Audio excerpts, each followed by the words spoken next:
Hello and welcome back to my channel, What Goldie Loves. Today Goldie wants to talk to you about something that many women do not talk about. Many women suffer in silence, but today I want to speak with you and share with you my story about fibroids. So stay tuned.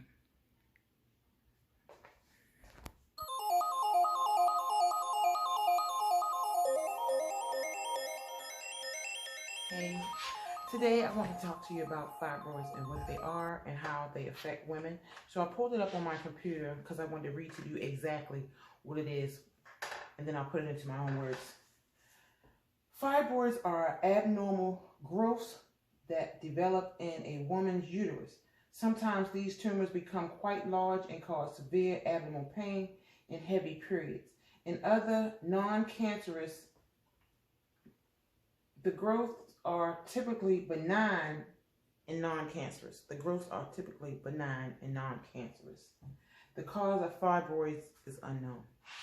This is an unknown cause. Now, I have my theory of where it might come from, but I'm not a doctor. I don't know, and neither do the doctors know. How about that?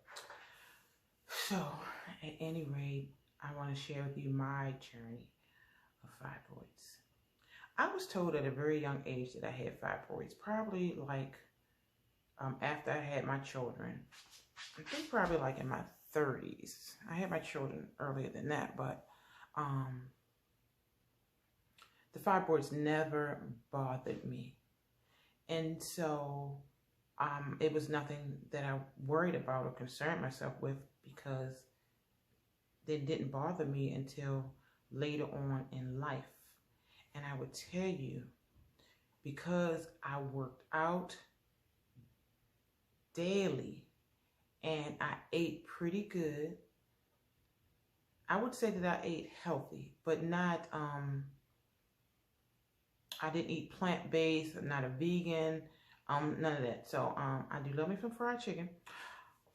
But I didn't eat carbs. I ate very low carbs. I started that at a very young age, eating low carbs.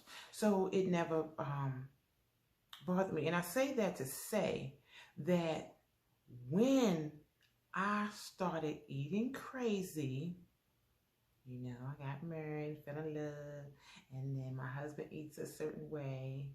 This was before he got married. You know, you give it your boo, you have a good time, you just let loose and you do what you want to do. And I wanted to eat some French fries, so I did. I wanted to eat a cheesesteak sub, so I did. I wanted to eat a quarter-pound cheese, so I did. Honey, I would tell you, that's when I started having problems with my fibroids. I can't quote to you how long after, but that's when I started having problems with my fibroids. And through my journey, what I've learned is that anything with hormones and pesticides and estrogen and all that stuff feeds the fibroids, and it makes them grow. Okay? So what I did do, because it became very unbearable for me, I started having heavy menstrual cycles. I mean, my cycles would last 11 days. 11 days. Whereas though before they were only like 5 to 7. Now, 11 days. Okay, and I'm married and my husband looking at me like, okay, so when that's going to be over? But anyway, I started having pain in my lower abdomen. And what I learned was that, you know, through getting an MRI, sonograms, I learned that I had a fibroid that was sitting on my bladder. I used to have to go to the bathroom all the time. I used to drive for a shuttle bus, and I would tell you, it was hard to keep a job because I either had to go to the bathroom all the time, or when I came on my cycle, I would bleed so bad, I would be scared to go to work. I would put on a Depends diaper, okay? I would put on a Depends diaper and still would be nervous the whole day, whole 8 hours I'm at work. Sometimes I would work at work for 10 hours. So I knew that I had to do something, but a hysterectomy, I never had nobody cut on me before. And that was a little scary for me. So I took the UFE route, and that a UFE is Uterus Fibroid Embolization. And it's where they, there's no cutting. They stick like a little needle in your leg or close to your inner thigh somewhere. I don't know, I was knocked out. But, and they shoot these beads up in you. And these beads are to attack each of your fibroids to stop the blood flow. Now, if it stops the blood flow, that means that it dies off because it no longer can be fed. So, along with that, you know, I had to do some changing in my eating. You know, like when I buy chicken, I have to read the pack and make sure that it's no antibiotics, no hormones. You know, when I buy fruit and vegetables, I have to soak it in vinegar water to get the pesticides off it as much as I can. And this is just something that I learned on YouTube, but you really don't know if it's getting it off, the pesticides off, but you're praying that it is. You're praying that the chicken does not have hormones. Yeah. So anyway, I got this uterus fibroid embolization done in May of 2019. And now we are 2021, but my fibroids has started bothering me again, but in different areas. The UFE really helped because I stopped bleeding for 11 days. I'm back to my normal 5 to 7. And what else? I don't bleed as much. And I'm not, I wasn't in any pain until recently. So the UFE did help. But recently, within the last 6 months, I have been, I started feeling this pain in my back. And so I went to the doctors and she sent me to have a sonogram. And what I discovered was I have a fibroid sitting in my back. It's poking me in my back. Sometimes it feels like a knife. It's bad. So now I feel like I have to do something again. I've heard so many women say, hey, get a hysterectomy. Get a hysterectomy. It's the best thing I ever did for myself. The best thing. You get it out and it's all said and done. And I have thought about it. I really have. But let me tell you something. With COVID-19 hanging around, I don't really want to be in a hospital right now. You know, I have lost several family members. And so the fear is there. The fear is there, and then having the right doctor to do it. During COVID-19, it seemed like all the doctors, they either retired or they went to a different location. Something. Like none of my doctors are available anymore, especially my GYN doctor. I loved her. She was an Asian lady, and she was very witty and smart. I really liked her, and she retired on me. She retired. So now, the new GYN in this particular location is very young, and I'm just not going to just trust her like that, you know. You have to build a rapport with people, you know. When I would ask her certain questions, she would act like she had an attitude because I was asking the question, well, how long have you been doing this? So, you know, how many surgeries have you done? And she would get an attitude. So, and you're not working on me, I'm sorry, because you should, that's something they should have taught you in school, sweetie. You know, you got to make the patient feel comfortable, and she just did not make me feel comfortable. So anyway, that was a few months ago, and now I find that the fibroid that's in my back is feeling worse. It's like I went for a 5-mile walk the other day, and when I came home, I haven't been right since. That's been about 6 days ago. My back hurts so bad, like sometimes I can't stand up for, I can stand up for a good 10 minutes and then I'm in pain. So at this point, I know something has to be done. So guess what I'm going to do? I'm going to get the UFE again because that's what I feel comfortable with. I know what to expect. And when I got it done the first time, it did help. So I'm hoping this second time that that it would complete everything. It was finish the job off. And you know, they say that once you get a certain age that the fibroids are going to shrink and die off anyway. So I feel like I'm at that age. I'm premenopausal, and so it shouldn't be long now. It shouldn't be long for menopause to creep up on a sister and say, okay, all that's over. So to go have a hysterectomy and cut me open and all that, I don't feel like that's necessary right now. But if it shall ever become necessary, of course I would take that step, because nobody wants to live in pain. It's very uncomfortable, very, very uncomfortable. So I'm going to take you along with me on this journey, and I go to have my UFE, the second one, done again on January the 29th. And we're going to see how that goes. I'm working so hard. I probably shouldn't say I'm working so hard, but I would really like to be as close to plant-based diet as possible. Mentally, everything starts in the mind.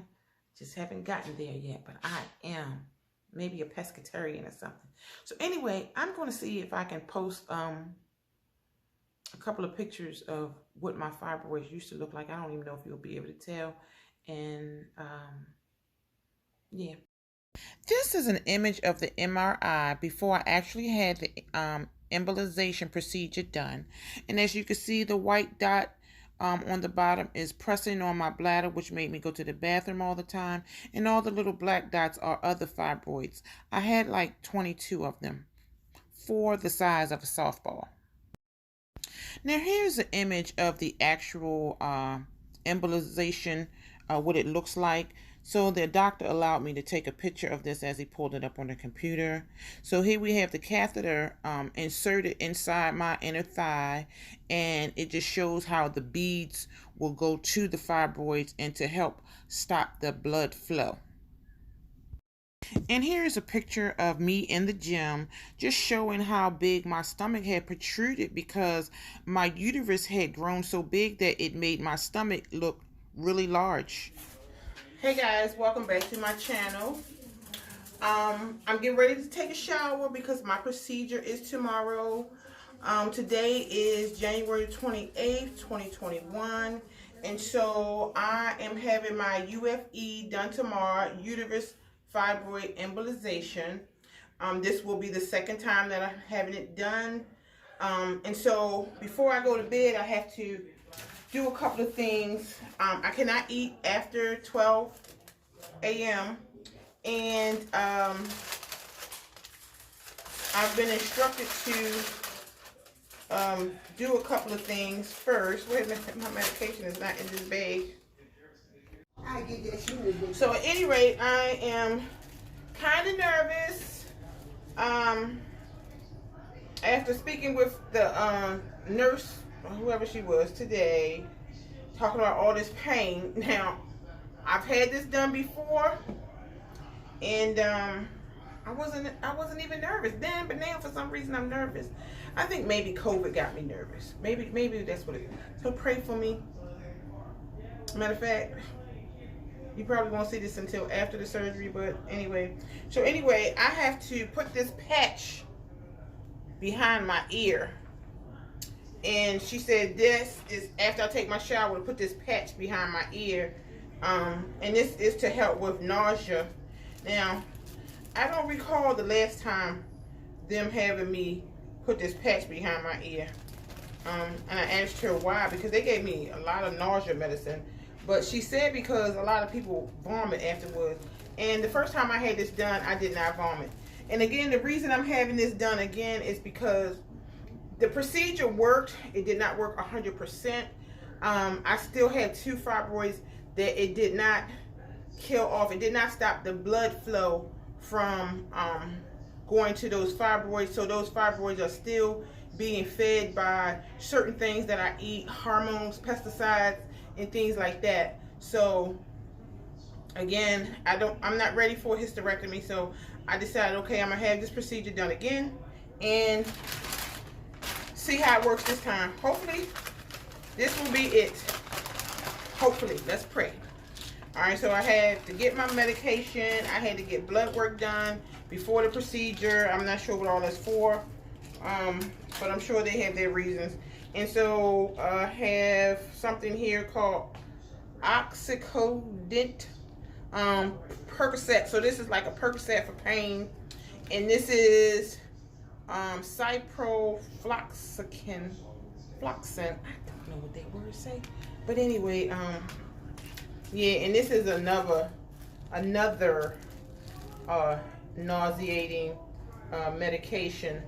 So at any rate, I go in tomorrow morning, and because of COVID, you know, my husband can't go in. The last time he went in with me, my son went with me, my son and his girlfriend, and you know, they were able to come in and go in the room with me and talk to me. But this time I have to go by myself. My husband has to pretty much just drop me off at the door and let me go, and I don't like that. But what can you do with COVID? So I will touch bases with you all maybe tomorrow morning before I go in. If not, I will see you after the procedure is done.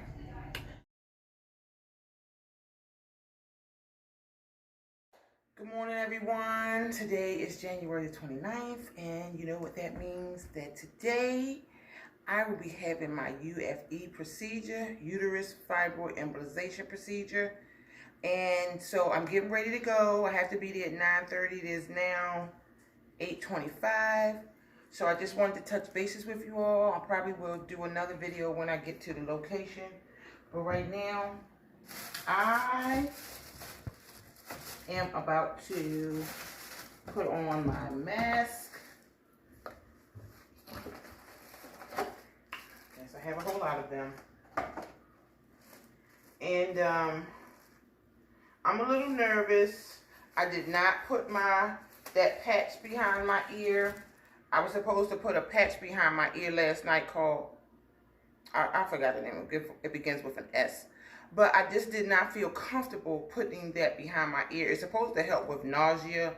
I looked on YouTube and looked it up, and the reviews that I got, I really didn't like. And it was mostly like when you take the patch off that you get some kind of sickness. It's like coming off of a drug, and I just didn't like that. So at any rate, I am getting ready to get out of here. And y'all like my shield? I got my shield from Amazon too, along with this mask. And I'm going to put the description to where you can get this from at a very reasonable price. You think I'm protected enough? All right, guys, I'll talk to you later.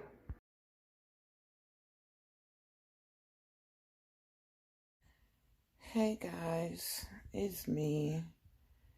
Today is January the 30th. It's the day after my UFE surgery. And I just kind of wanted to let you guys know, you know, what I went through, so that if you plan on going through this surgery, you will know kind of what to expect. And I'm also going to post in this video, what is this, my activity level of things that I can do, and also going to post like the different medications that they required me to have.